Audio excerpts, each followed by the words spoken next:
कृषक भाइयों नमस्कार। आपके अपने यूट्यूब चैनल कृषक पाठशाला में आपका स्वागत है। आशा करते हैं आप सब स्वस्थ एवं प्रसन्न होंगे।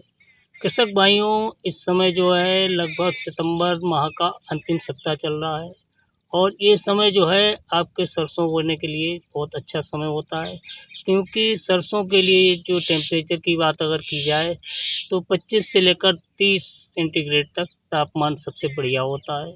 तो सितंबर के अंतिम सप्ताह से लेकर अक्टूबर के अंतिम सप्ताह तक सबसे अच्छा बुवाई का समय होता है।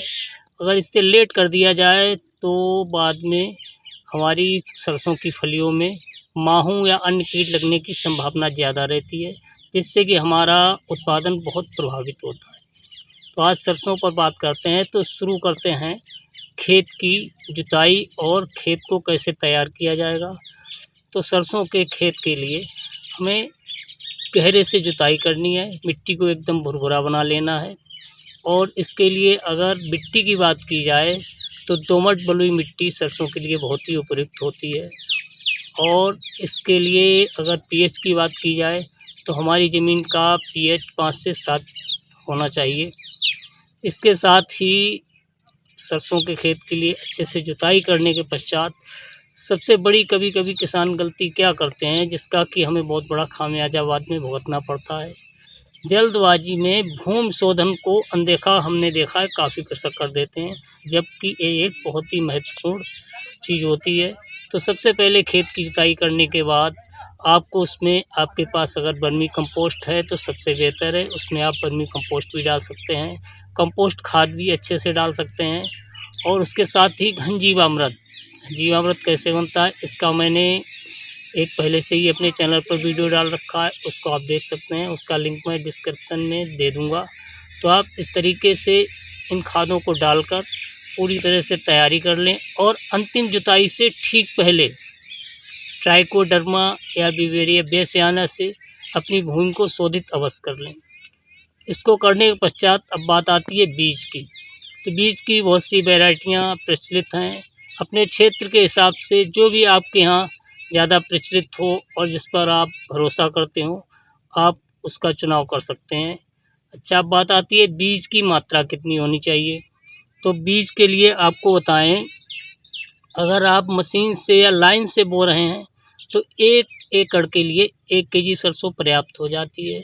यदि वहीं पर आप छिटक विधि से बो रहे हैं तो छिटक विधि से बोने के लिए आपको 1 किलो से थोड़ी ज़्यादा करनी पड़ेगी। 1 किलो 200 ग्राम या सवा किलो मान के चलें, पर्याप्त होगी। अच्छा, छिटक विधि से बोने के बाद आप उसे रोटावेटर हल से मिक्सिंग करवा सकते हैं, सबसे बेहतर रहता है। अन्य हल की अपेक्षा अन्य हल से अगर आप उसकी मिक्सिंग कराते हैं तो कुछ बीज जो हैं गहराई में जाने की वजह से उनका अंकुरण अच्छे से नहीं होता है, जबकि रोटावेटर से बहुत अच्छे से मिक्सिंग हो जाती है। इसके बाद अब बात आती है आपकी जल प्रबंधन। तो जल प्रबंधन के लिए जब आपकी सरसों 25 दिन के आसपास हो जाती है तो आप इसमें पहला पानी लगा सकते हैं। पहला पानी लगाने के लिए आप उसमें जीवामृत का प्रयोग कर सकते हैं। जीवामृत कैसे क्या बनता है इसका भी मैंने बहुत सारे वीडियो डेमो इसमें अपने यूट्यूब चैनल पर डाल रखे हैं, उसमें आप देख सकते हैं। इसमें आप जीवामृत का प्रयोग कर सकते हैं। अब पानी की बात है तो दूसरी सिंचाई आप नमी के अनुसार 50 से 55 या 60 दिन के अंतराल पर की जा सकती है। उसके साथ भी आप एक जीवामृत का प्रयोग कर सकते हैं। इसके बाद अन्य खाद की कोई आवश्यकता नहीं पड़ती है। अच्छा, इसी बीच अगर आप देखते हैं कि यदि आपकी सरसों अच्छे से विकास नहीं कर रही है या कमज़ोर है तो इसमें आप 1 एकड़ में 10 केजी सागरिका का प्रयोग कर सकते हैं। ये बहुत ही अच्छा ऑर्गेनिक सोर्स है, एकदम पौधों को विकास की ओर ले जाएगा, एकदम से पौधे विकसित होंगे। जीवामृत आपको अपने सरसों के खेत में 2 बार लगाना है। अब बात आती है जीवामृत ही क्यों। जीवामृत आपको जो है पौधों को रोगाणुओं से बचाता है और उनकी प्रतिरक्षा क्षमता बढ़ाता है। ये मिट्टी में मौजूद पोषक तत्वों को पौधों के लिए उपलब्ध बनाता है। जीवामृत से मिट्टी की उर्वरा शक्ति बढ़ती है और किसान भाइयों, ये मिट्टी के पीएच को बनाए रखने में मदद करता है। जीवामृत से मिट्टी में केंचुओं की संख्या बढ़ती है इससे फसल की पैदावार बढ़ती है। जीवामृत का इस्तेमाल करने से कीट पतंगों की समस्या काफ़ी हद तक कम हो जाती है। जीवामृत का इस्तेमाल सभी तरह की फसलों पर किया जा सकता है। जीवामृत बनाने का तरीका आप हमारे किसी वीडियो में देख सकते हैं। बहुत सारे वीडियो हमने अपने चैनल पर डाल रखे हैं। कृषक भाइयों, उर्वरक प्रबंधन में घनजीवामृत, कंपोस्ट खाद और जीवामृत के अलावा आप एज़ोटोबैक्टर का भी इस्तेमाल कर सकते हैं।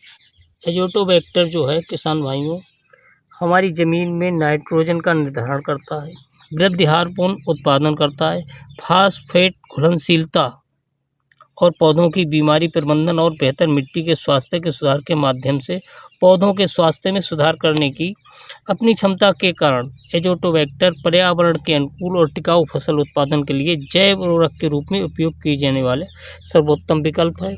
इसे हम सरसों में ही नहीं, कई एक फसलों में इसका उपयोग कर सकते हैं। किसान भाइयों, भूमि शोधन, बीज शोधन और उर्वरक प्रबंधन, जल प्रबंधन सारी चीज़ों पर जानकारी हो चुकी है। अब बात आती है कीट प्रबंधन।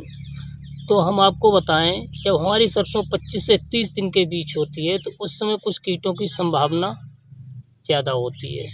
तो हम क्या करेंगे, उस समय हम नीमास या ब्रह्मास्त्र इनमें से कोई एक चीज़ का छिड़काव कर सकते हैं। इससे काफ़ी हद तक हमारे सरसों के खेत में कीटों का प्रकोप रोका जा सकता है।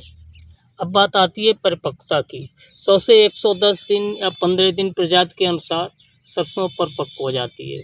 उस समय हमारी सरसों हरीपन से थोड़ा भूरेपन पे आ जाती है। तो कभी कभी किसान ये देखते हैं थोड़ी और पक जाए, थोड़ी और पक जाए एकदम पीली होने पर, तो इसमें क्या होता है, कभी कभी हमारी फलियाँ खुद टूटकर छिटक कर सरसों बिखरने लगती है। इससे हमारा उत्पादन प्रभावित होता है। तो जैसे ही हमारी भूरे रंग की फलियाँ होने लगें तो हमें उसका जो है काट कर रख लेनी चाहिए। कृषक भाइयों, आज की जानकारी आपको कैसी लगी कमेंट करके अपनी प्रतिक्रिया अवश्य दें। और वीडियो आपको अच्छा लगा हो तो वीडियो को लाइक करें, शेयर भी करें और अगर चैनल पर नया हो तो सब्सक्राइब अवश्य करें। नमस्कार, धन्यवाद।